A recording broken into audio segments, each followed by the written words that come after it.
দাঁত ব্রাশ করার পরও মুখে দুর্গন্ধ থাকা একটি সাধারণ এবং অস্বস্তিকর সমস্যা।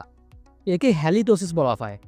এখন আমরা জানবো দাঁত ব্রাশ করার পরও কেন মুখে দুর্গন্ধ হয় এবং এর প্রতিকার কি। তো চলুন তাহলে শুরুতে জেনে নেওয়া যাক দাঁত ব্রাশ করার পরও কেন মুখে দুর্গন্ধ সৃষ্টি হয়। নাম্বার ওয়ান, আমরা তো সবাই দাঁত ব্রাশ করি, কিন্তু অনেকেই ভালোভাবে জিভ পরিষ্কার করে না। ফলে জিভের উপর একটা সাদা আবরণ তৈরি হয়, যেটা মূলত ব্যাকটেরিয়া, মৃত কোষ এবং খাবারের অবশিষ্ট অংশ।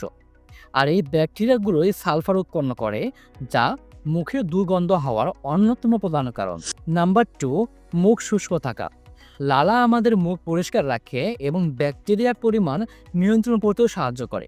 কিন্তু যদি মুখ শুকনো থাকে তাহলে ব্যাকটেরিয়ার পরিমাণ বাড়ে, ফলে দুর্গন্ধ সৃষ্টি হয়। নাম্বার থ্রি, ক্যাভিটি গাম ডিজিজ বা দাঁতের ফাঁকে জমে থাকা খাবারের কণা থেকেও মুখের দুর্গন্ধ সৃষ্টি হতে পারে। নাম্বার ফোর, যাদের পেটে গ্যাস্ট্রিক, গ্যাস্ট্রোইসোফেজিয়াল রিফ্লাক্স ডিজিজ এবং হেলিকোব্যাক্টার পাইলোরি দ্বারা সংক্রমণ থাকে, তাদের ক্ষেত্রেও মুখের দুর্গন্ধ সৃষ্টি হতে পারে। তো চলুন তাহলে জেনে নেওয়া যাক মুখের দুর্গন্ধের প্রতিকার সম্পর্কে।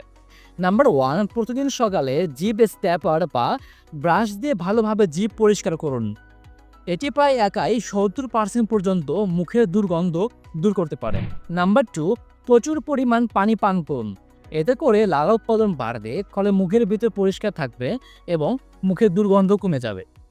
চাইলে অবশ্য চুইংগাম চিবাতে পারেন এবং লেবুর রস পান করতে পারেন।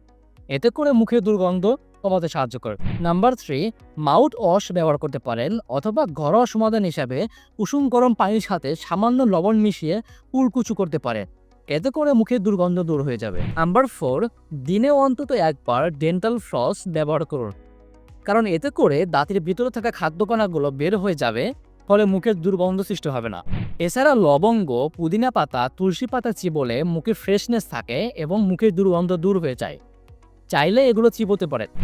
আজকের এই ভিডিওটা কেমন লাগলো সেটা আপনারা চাইলে কমেন্ট করে জানাতে পারেন।